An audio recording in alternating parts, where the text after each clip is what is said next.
All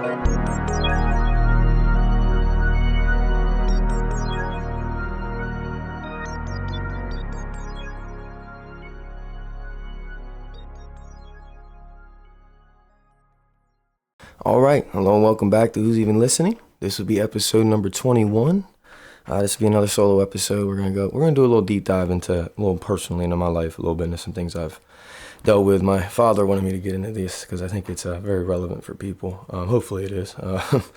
And first, before I get into this, shout out my sister. She got me this hoodie. It's a Coke and Oreo hoodie. I'm a Pepsi guy, but love Coke too. But Coke Oreo collab, thought this was pretty dope.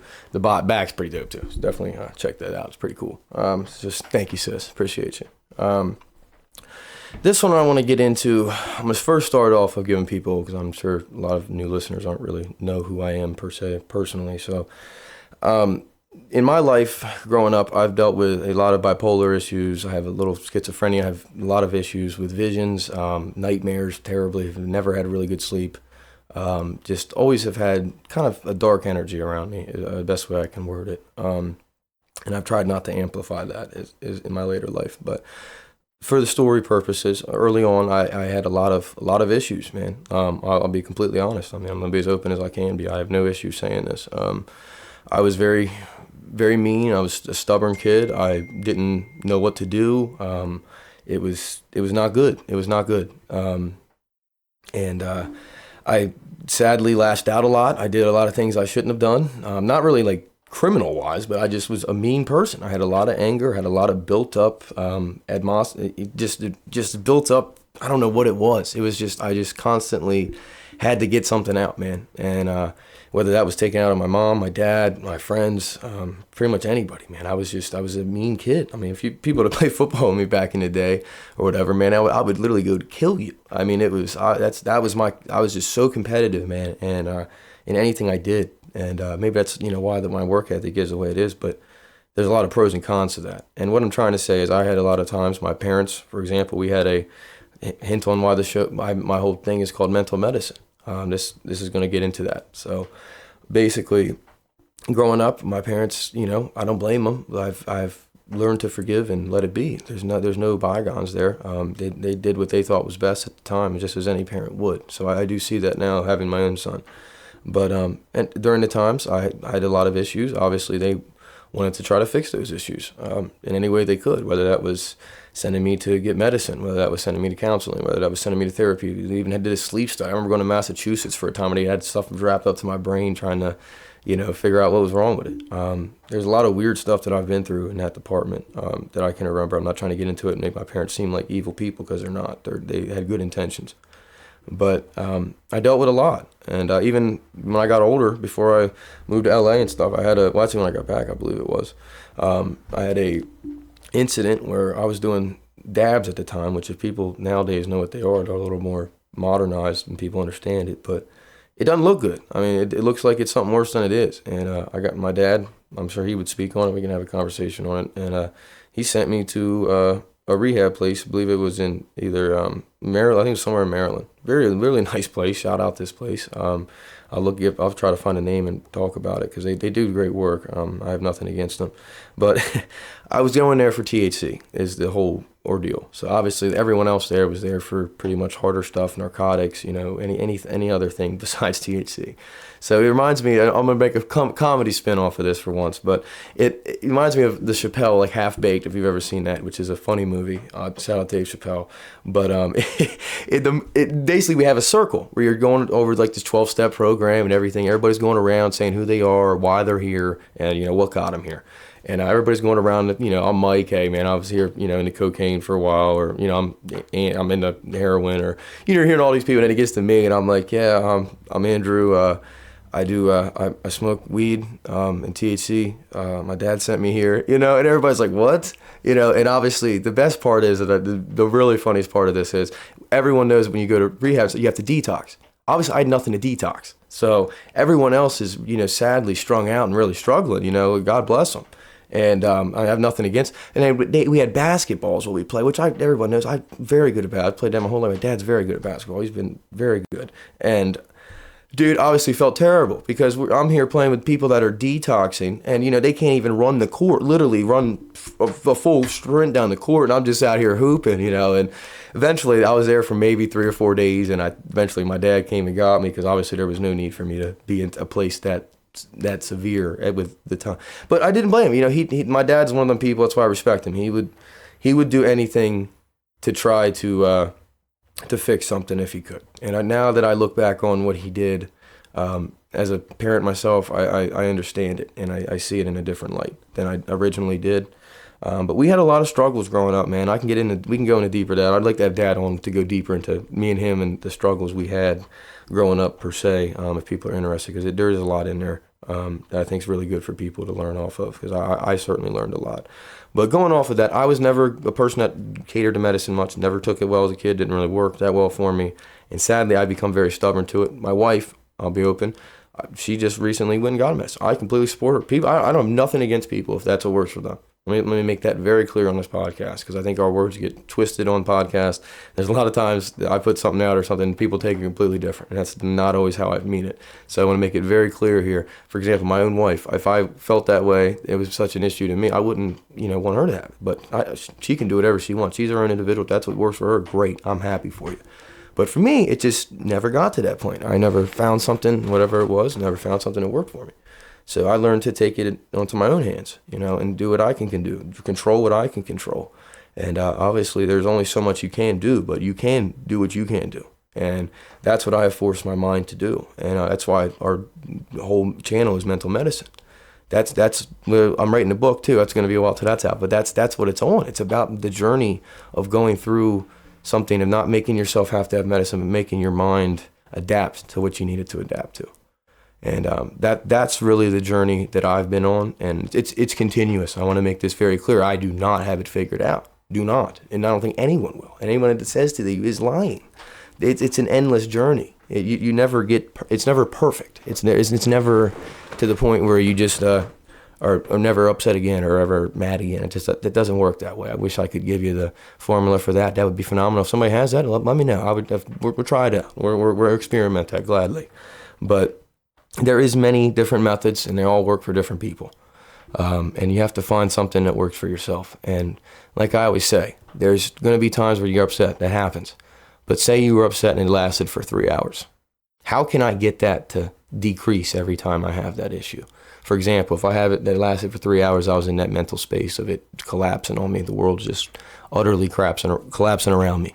How do I make it go from that 3 hour period I had it to get to 2? And then I get it to 1. And then I get it to 30 minutes. Then I get it to 15 minutes. Then I get it to 10 minutes. Then I get it to 5. Then I get it to about a second.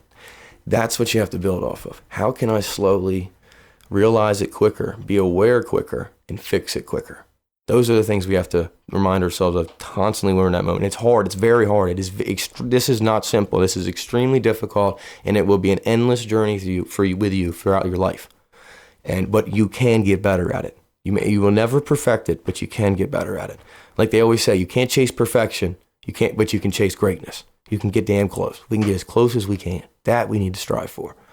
And so that's the overall assumption of what we're going to get into. Like I said, we're going to break it down no deeper. Every so I'm going to bring my dad on to get a little deeper. But I wanted to bring this in too, because I think it's kind of what works for me in my situations, and maybe this can apply to some people. Obviously, I try to bring up simple things to break it down. Like box the space, as in trace 4 corners. Like say I'm in my truck. I'll look at 4 corners and just breathe.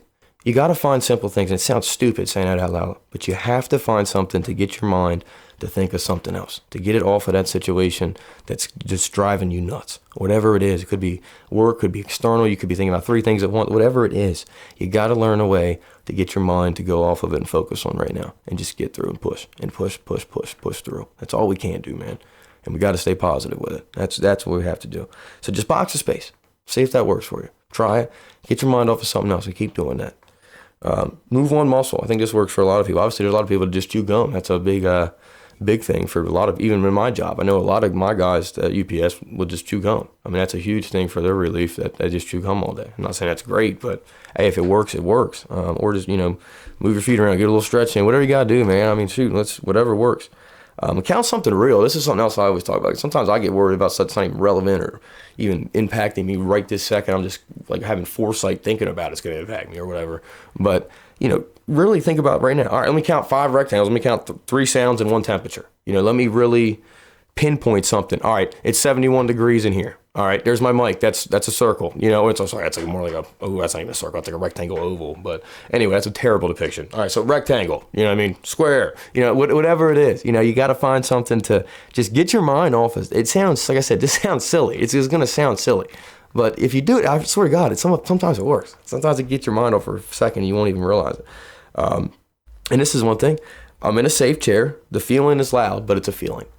Like I said, it may be the dumbest thing in the world. You may be saying, hey, I got food on my plate.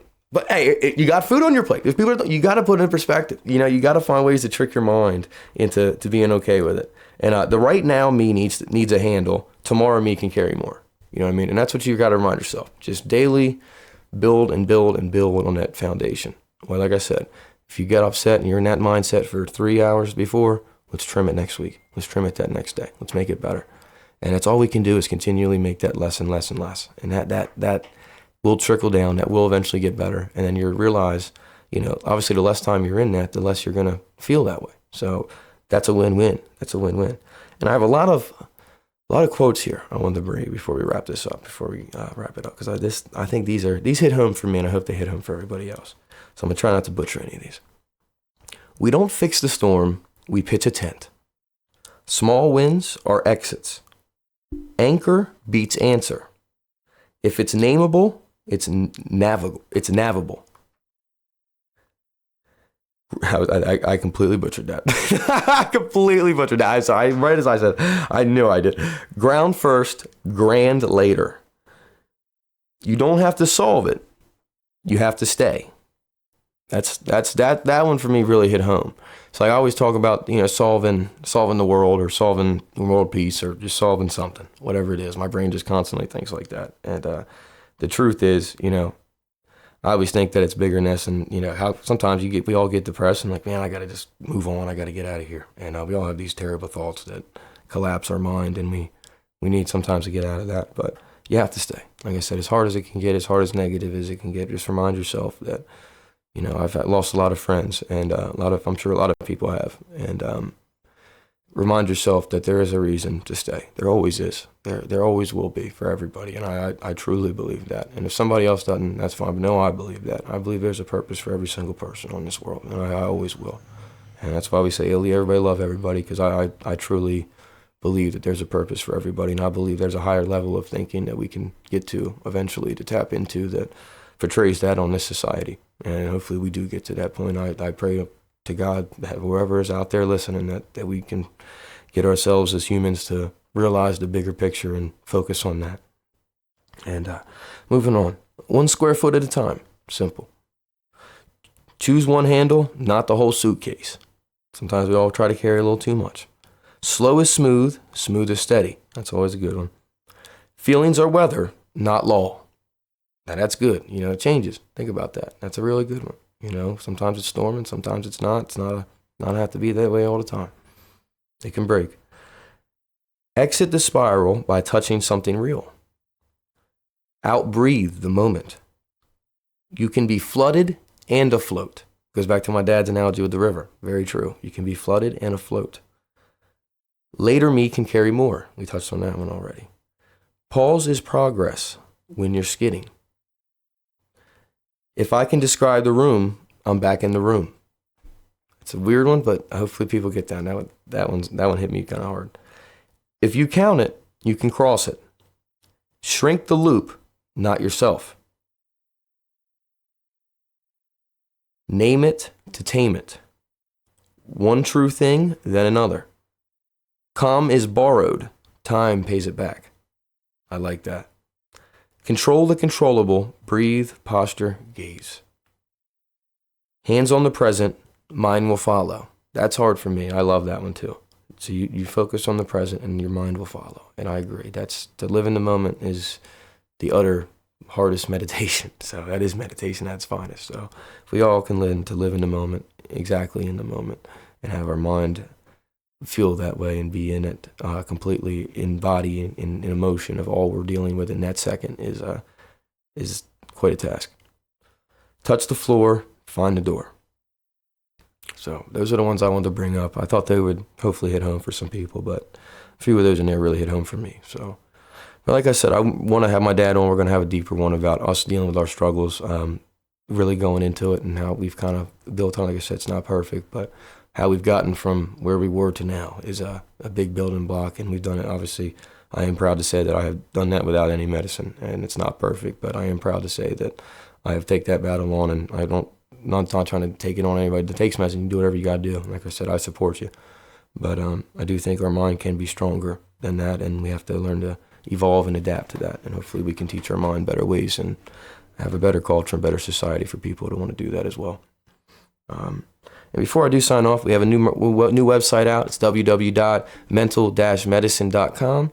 Make sure you go check that out. We should have, probably with this comes out, we'll have new merch out. You can definitely just go on there, get what you want. We can send it to you if you're not local. We can ship it to you. There's stuff on there. If you're local, there'll be a local pickup on there for you to pick it up. So that's really cool. And obviously, if you want to be a guest on the show, there's a form to fill out, and we can you can submit that, and we'll definitely try to get you on. If we can schedule you on, that'd be great. If anybody's interested, that suits the show and wants to come on and talk about their journey and their expertise, that'd be awesome. We're always willing to hear anybody out. We honestly want to have anybody on. That's the point of this show. We don't try to bring on just certain people. We try to keep it for everybody. So hopefully people are enjoying that. And there's sticker packs as well. There's a bunch of stuff on there. We got new music coming.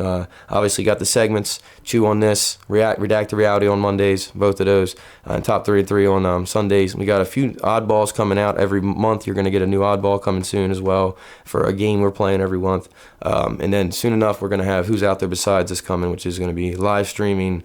Basically, we're going to haunted. Our first one, I don't want to give it away too much, but we're going to go to basically a haunted hotel, and we're going to do some really, really cool investigation work and get some cool footage. And it's going to be a fun time, too. It's going to be a good laugh and good entertainment for people. So we're super excited for that. It's going to be another one coming out. We'll do that maybe once or twice a year. Nothing crazy, but we're really looking forward to that as well. We got some good locations for that as well. So as always, like I said, appreciate anybody that tunes in. Appreciate everybody that just even, watches the show. And hopefully you're getting something from it. Hopefully we're influencing you to want to make this world a better place and spread love and do our part. And that's all we can do. As I always say, spread love, spread forgiveness, spread kindness. Yo, Lee, everybody love everybody. Let's make this world a little better place and try to create peace for all of us. And as always, appreciate everybody. Have a great night, great morning, great lunch. Go get West Side, and if you're local. And appreciate everybody that tunes in. Just like and subscribe, and stay tuned in. We got a lot coming for you guys. So once again, appreciate everybody. This is episode 21. Who's Even Listening? Signing off.